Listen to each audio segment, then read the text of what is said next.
Ang programang ito ay rated SPG. Striktong patnubay at gabay ng magulang ang kailangan. Maaaring may masiselang tema, lengguwahe, karahasan, sexual, horror o droga na hindi angkop sa mga bata. Mga kabatang Quiapo, kumusta at welcome back sa aking channel.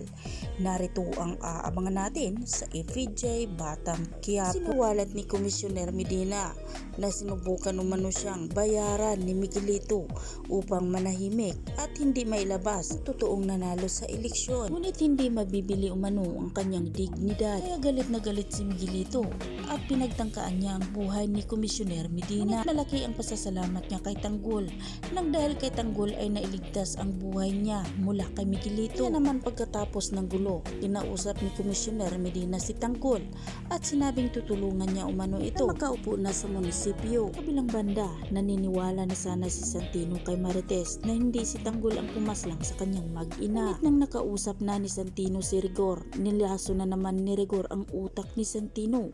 Kaya bumalik naman ang galit ni Santino kay Tanggol. Dapat umanong gagawin ni Santino na ipaghiganti ang kanyang mag-inang pinaslang ni Tanggol. Ngayon ay handa na si Santino na makipag-usap kay Tanggol. Ngunit hindi makipag-ayos kundi papaslangin si Tanggol at ipahuli sa mga pulis. Nakaplano na si Rigor at ang mga kasama niyang grupo sa mga kapulisan. Usan niya ang kanyang mga tauhan na buhay man o patay si Tanggol ay dapat nilang hulihin. Karating na sila sa lugar. Ganon din si Tanggol. Uusap si Tanggol at Santino. Sinumbatan ni Santino si Tanggol na masakit ang mawala ng pamilya. Pinaliwanag ni Tanggol kay Santino na hindi siya ang gumawa sa pagpaslang ng kanyang mag-ina. Ngunit sirado na ang utak ni Santino at hindi na nakikinig pa sa paliwanag ni Tanggol. Dahil galit na galit nga si Santino kay Tanggol, hinayaan ni Tanggol na bugbugin siya ng kanyang kapatid na si Santino. Napalaban siya ni Santino, ngunit hindi lumaban si Tanggol dahil mahal na mahal umano niya ang kanyang kapatid. Ang hindi umano magawa ni Tanggol ang paslangin ng mag-ina ni Santino. Ang kaalam-alam si Tanggol na ginamit lang ni Rigor si Santino upang madakip siya. Napalibutan na nila Rigor ang lugar. Nakahanda na rin ang sniper sa taas. Siniguro nga ni Rigor na hindi na makakatakas pa si Tanggol. Nakaredy na ang sniper para tiruhin na si Tanggol. Ngunit hindi si Tanggol ang natamaan kundi si Santino.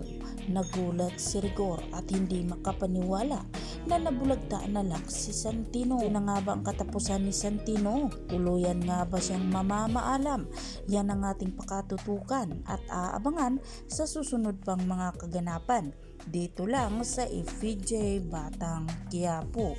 At huwag po sana ninyong kalimutan na i-like, i-share at pahingi na rin ng isang subscribe. Maraming salamat.